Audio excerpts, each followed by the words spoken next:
তো আমি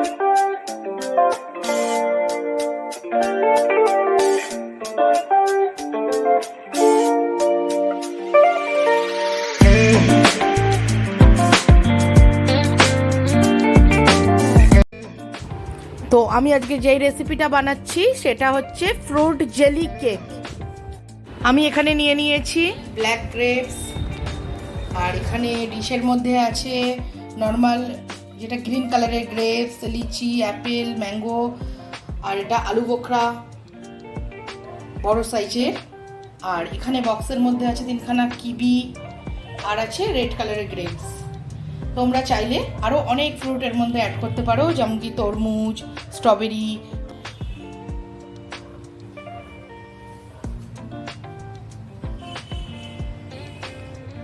তো আমি এখানে জল নিয়েছি, জলটাকে একটু ফুটতে দেবো। তো এখানে জলটা ফুটে গেছে। এবার আমি দিলাম আন্দাজ মতন চিনি, কেন কি ফ্রুটের নিজস্ব একটা মিষ্টি আছে। তোমরা যদি একটু বেশি মিষ্টি খেতে চাও তাহলে তোমরা আটটু চিনি দিও। আমি এবার দিচ্ছি আগার আগার পাউডার। এই পাউডারটার ব্যাপারে, এটা যখন দেব, এটা দেওয়ার পরেই কিন্তু আমাকে তাড়াতাড়ি করে মিক্স করতে হবে, তা নাহলে কিন্তু এটা লাম্পস পড়ে যাবে।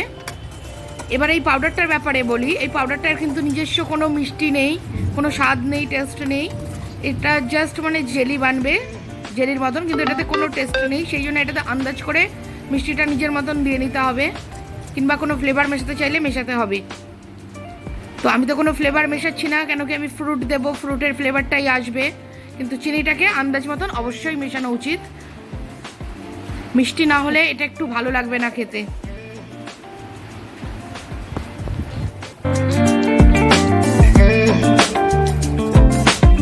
একটু লাগবে, আমি একটু দিচ্ছি।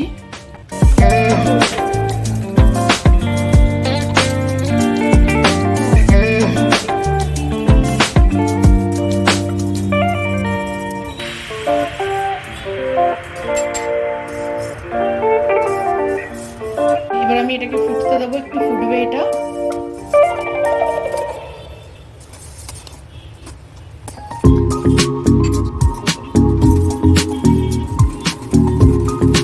কিন্তু খুব তাড়াতাড়ি করে ঘাটতে হবে।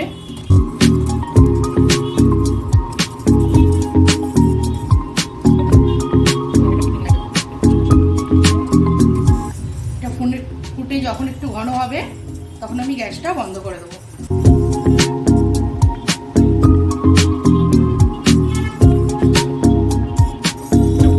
দেখতে পাচ্ছ এটা ফেনা উঠছে কতটা, ভালো করে একটু ফুটিয়ে নিতে হবে ঘন করে।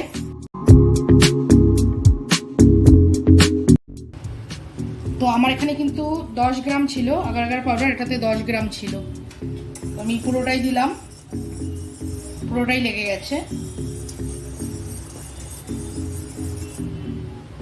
এটাকে ফুটতে দিয়ে যখন বুঝবো এটা ঘন মতন হয়েছে, তখনই কিন্তু এটা বন্ধ করবো।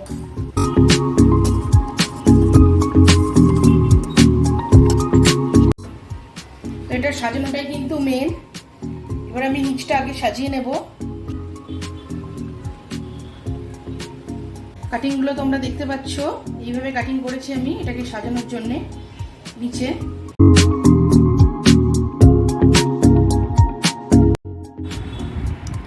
এটা অ্যাকচুয়ালি সাজানোটা যত সুন্দর হবে দেখতে ততই ভালো লাগবে, যেহেতু বেসটা যেখানটা আমি সাজাচ্ছি ওটা উপর দিকে হয়ে যাবে যখন আমি এটাকে উল্টোভাবে ঢালবো ডিশে। সেই জন্য এইখানটা সাজালে সেটাই কিন্তু ফুটে উঠবে জেলি কেকটার মধ্যে। আর ফ্রুটগুলোকে যদি একটু ডিজাইন করে কেটে নেওয়া যায় একটু সুন্দরভাবে, তাহলে আরও ভালো লাগে।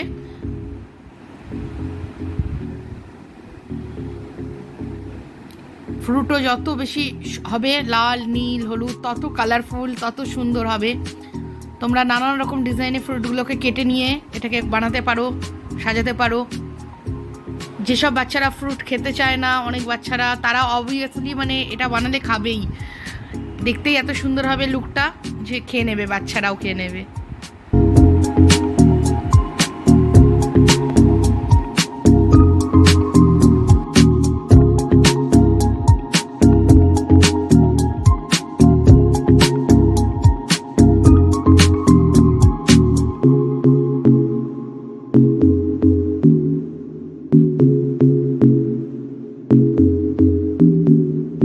আমি লিচু, আপেল এগুলো সব দিয়ে দিচ্ছি।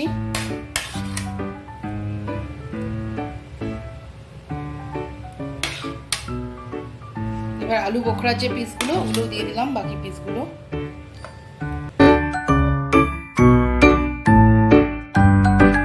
আমি কিছু লাল গ্রেপস ছড়িয়ে দিচ্ছি।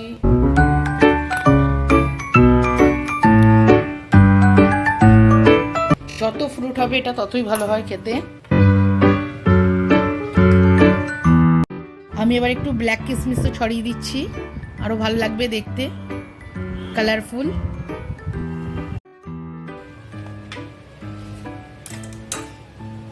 দাও এখানটা একটু কেটে দাও।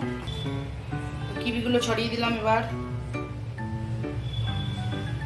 অপূর্ব স্বাদের এই রেসিপি।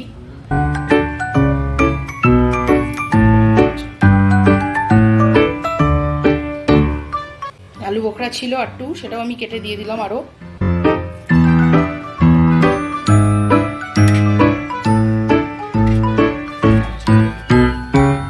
তো দেখতে পাচ্ছ আমার আগার আগার পাউডারের মিক্সটা আমি আস্তে আস্তে করে ঢেলে দেবো এর উপরে।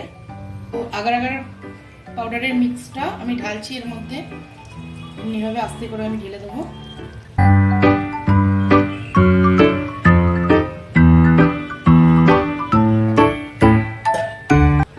আর আমি এটাকে এবার জমতে দেব। আগে নর্মাল ঠান্ডা করব, তারপরে খানিকক্ষণের জন্য এটাকে আমি ফ্রিজে রাখবো। ঠান্ডা ঠান্ডা ফ্রুট জেলি কেক খেতে খুবই টেস্টি লাগবে।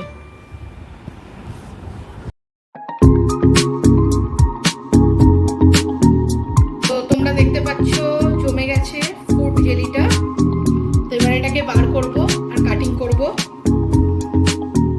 এটাতে অ্যাকচুয়ালি যত কালারফুল হবে, যত ফ্রুট থাকবে ততই টেস্টি আর ভালো হবে। এটা দেখছে সাইড থেকে এরকম ভাবে ছেড়ে যাচ্ছে।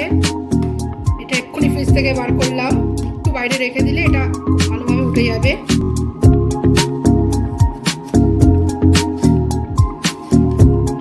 এটা কিন্তু নর্মাল ফ্রিজেই রাখা হয়েছে, কোনো ডিপ ফ্রিজে রাখার দরকার পড়বে না।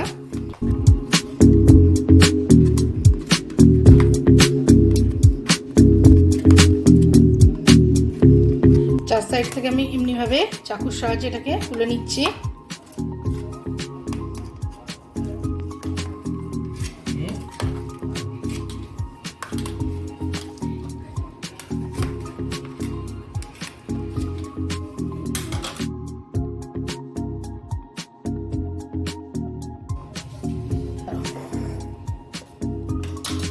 তো জেলিটাকে আমি ডিশের মধ্যে করে উল্টো করছি।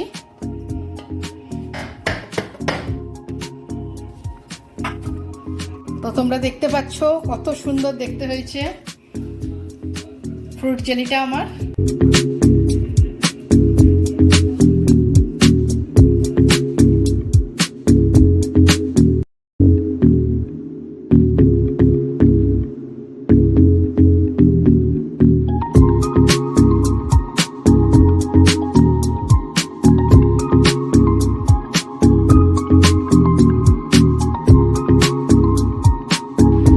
রেডি হয়ে গেছে আমাদের ফ্রুট জেলি কেক।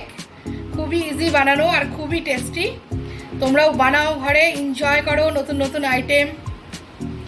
ভিডিওটা দেখার জন্যে অসংখ্য ধন্যবাদ। আমি আসছি নেক্সট ভিডিও নিয়ে, ততক্ষণের জন্য বাই বাই।